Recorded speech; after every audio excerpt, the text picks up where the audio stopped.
Let me start with a simple question. Think about the last time someone you knew suddenly made more money. Maybe they got a promotion. Maybe they launched a business and it took off.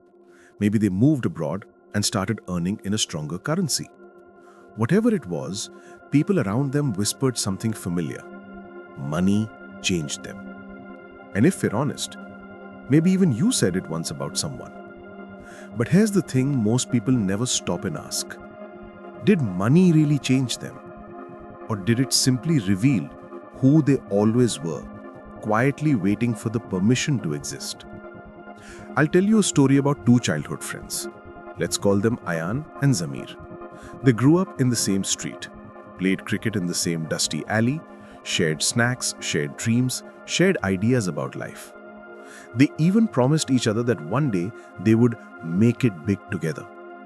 You know those young promises we make? Pure, loyal, believing life will always keep people exactly how they are. Years passed, things didn't go as planned. Ayan landed a job in a multinational company.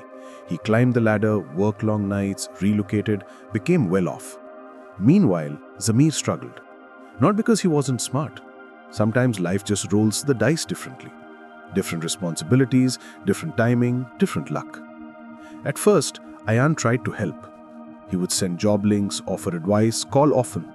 And Zamir appreciated it until gratitude slowly turned into frustration. Because every call felt like a reminder of the gap growing between them. Eventually, messages reduced, jokes changed, tone changed. One day someone told Zamir, "Bro, Ayan has money now, of course he changed." Zamir nodded. But here's what nobody saw. Ayan too sat alone at night thinking, did I change or did he? Both of them were right in their own stories, and both of them were wrong. That's where we begin today, not with money, but with perception. Because the myth is simple. Money changes people. The truth is more complicated. Money changes circumstances, and circumstances reveal people. This isn't my opinion. Science has studied this for decades. Historians observed it for centuries, and human nature has been wrestling with it since gold coins first existed. When researchers from UC Berkeley ran studies on wealth behavior, they found something surprising. People put in simulated situations where they suddenly had more resources, showed more confidence, took more risks, and sometimes behaved more selfishly. But here's the twist. The same people, when put back into less wealthy conditions, became more cooperative again. So money didn't permanently rewrite their personality. It temporarily amplified certain traits. It's like turning up the volume on a song. You don't change the music, you just hear it louder. Let me take you back in time for a moment. Ancient China, ancient Greece, ancient Arabia, everywhere you look in history, wealth existed in cycles. Empires rose, kings ruled, fortunes built families. And every generation repeated the same line.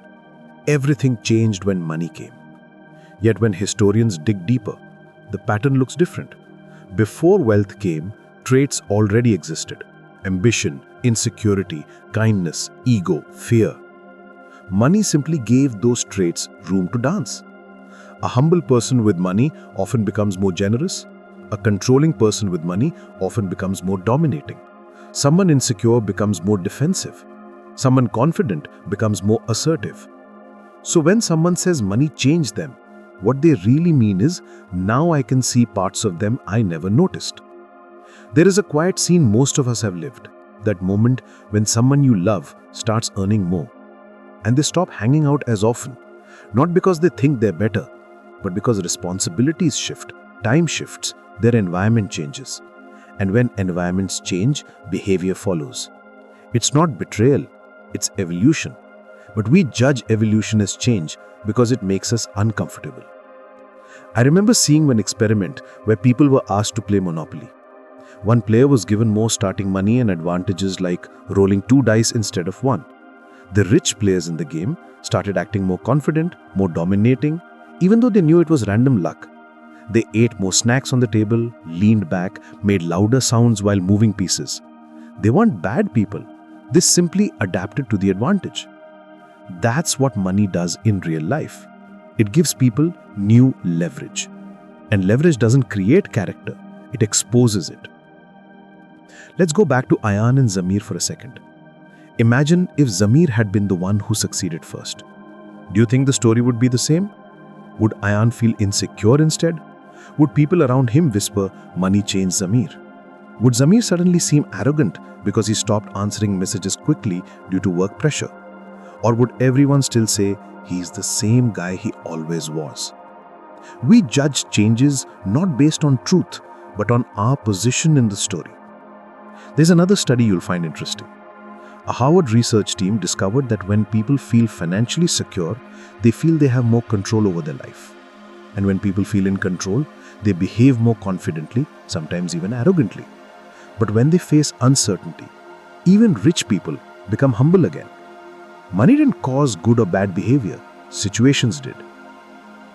Now think about history's most generous philanthropists, people like Andrew Carnegie, or modern-day donors who quietly build hospitals, fund education, support science. They didn't become rich because they became kind. They were always that way. But money gave them reach. And think about powerful rulers who became cruel with wealth. The cruelty was not created by gold. It was just hidden until gold gave it a throne. There's a phrase psychologists use: wealth amplifies identity. I love that line because it makes everything suddenly make sense. When someone says money ruined him, it often means he always had those tendencies, now they are harder to hide. When someone says money made her more kind, it means she always had that heart, now she has the means to express it. Let's talk about everyday life. You've seen someone become successful and they stop responding to every message. Not because they forgot you, but because life moved faster. You've seen someone get financially comfortable and suddenly they have boundaries.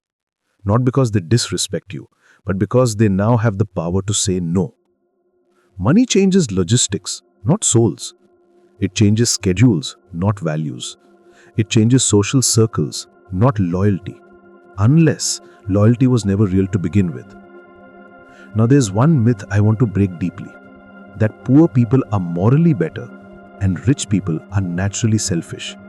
That thinking is dangerous. Studies show kindness, greed, empathy, ego exist in every economic class. A person earning minimum wage can be generous. A billionaire can quietly pay for thousands of children's education. And the reverse can also be true. Money isn't the villain or the hero. It's a mirror.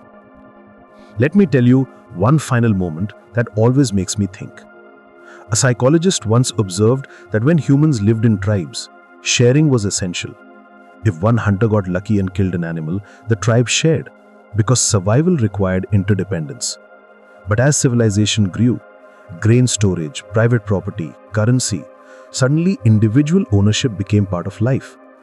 That's when society started asking the question, is he generous? Is she humble? Does money make someone selfish? But before money, that question never existed.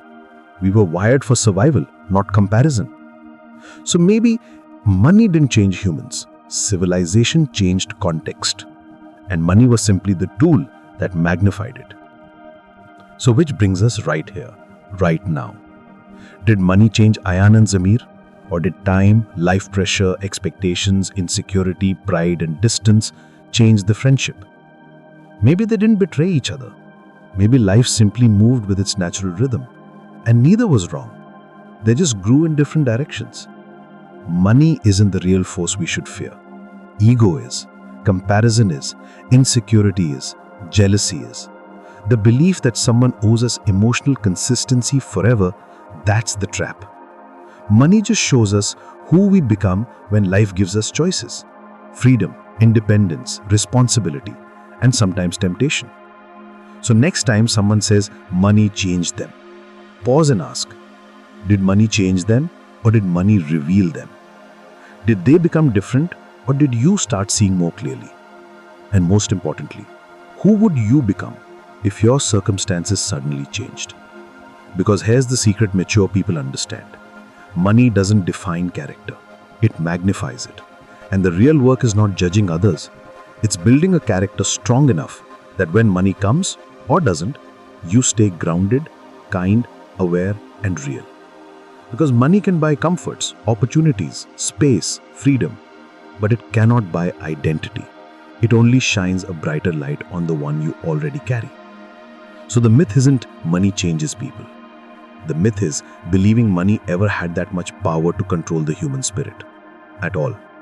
Money doesn't change us. It simply introduces us to ourselves. And maybe the real question we must ask is not about them. It's about us. When life gives us more power, more freedom, more choices, who do we become? Because whether we like it or not, money eventually meets us all. And when it does, what will it reveal?